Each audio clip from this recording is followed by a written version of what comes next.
Indonesia dikenal sebagai negara maritim yang wilayahnya terdiri dari 30% wilayah daratan dan 70% wilayah lautan.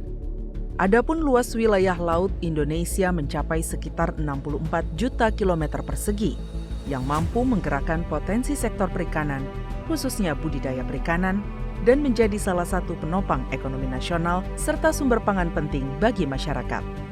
Kementerian Kelautan dan Perikanan mencatat, Indonesia memiliki potensi lahan budaya perikanan seluas lebih dari 17 juta hektar yang terdiri dari perairan tawar, payau, hingga laut.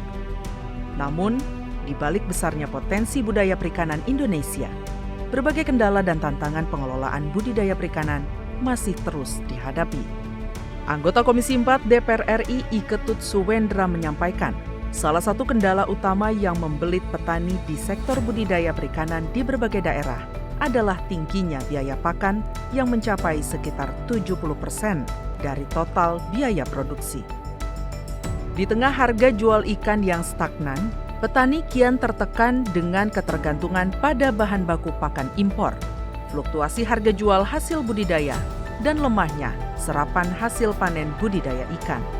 Meskipun sebagian petani sudah difasilitasi dengan alat pencetak pelet dan bahan baku, namun ketersediaannya sangat terbatas, sehingga petani harus kembali membeli bahan sendiri yang sebagian besar masih impor.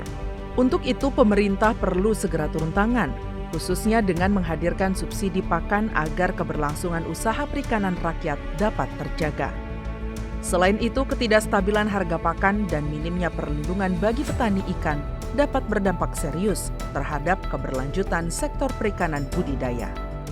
Mestinya pemerintah mensubsidi pakannya, sehingga petani pelaku perikanan ini mendapatkan untung, bukan seperti sekarang. Dan ini masalahnya tidak hanya di Pekanbaru, hampir seluruh Indonesia sama. Biaya pakan ini tinggi. Harusnya dengan harga 17.000 ini pakan ketemunya di 5,5 sampai 6.000. Nah ini harus pemerintah turun di sini disubsidi pakannya yang diberikan ke petani ikan. Tantangan lainnya dalam pengelolaan budidaya ikan yakni terkait lemahnya hilirisasi perikanan. Sebagai salah satu provinsi di Indonesia yang memiliki luas lautan yang mencapai 92,4% dari total wilayah, maka Provinsi Maluku menyimpan sumber daya perikanan yang melimpah. Namun, potensi ini belum sepenuhnya memberikan nilai tambah bagi masyarakat setempat. Karena nelayan di perairan Maluku masih mengekspor tangkapan ikan tanpa melalui proses pengolahan terlebih dahulu, sehingga menyebabkan nilai jual komoditas perikanan menjadi rendah dan pendapatan nelayan pun belum maksimal. Wakil Ketua Komisi 7 DPR RI menilai ketimpangan infrastruktur masih menjadi tantangan hilirisasi di wilayah Indonesia Timur. Pemerintah diharapkan tidak hanya memusatkan pembangunan di Pulau Jawa, namun juga memperhatikan potensi daerah lain. Untuk itu, pemerintah perlu membangun industri pengolahan ikan dan melakukan hilirisasi komoditas ini untuk memaksimalkan pendapatan Provinsi Maluku dari sektor perikanan.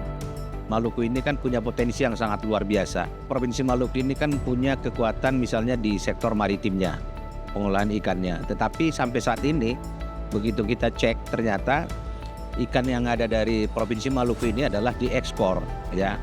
Belum ada satu industri pengolahan ikan di Provinsi Maluku ini. Karena memang investasi ataupun investor yang datang ke sini mungkin belum didorong selama ini.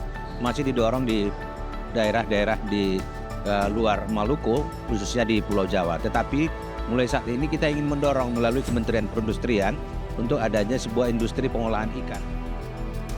Pemerintah harus lebih serius mengelola sektor perikanan dan budidaya ikan secara menyeluruh yang tidak hanya fokus pada produksi, tetapi juga memperhatikan aspek hilirisasi, distribusi, dan akses pasar. DPR RI berharap dengan penguatan infrastruktur dan pengembangan industri hilirisasi di wilayah dengan kekayaan laut yang melimpah, nantinya tidak hanya meningkatkan kesejahteraan nelayan, namun juga memberikan kontribusi besar terhadap perekonomian daerah secara berkelanjutan.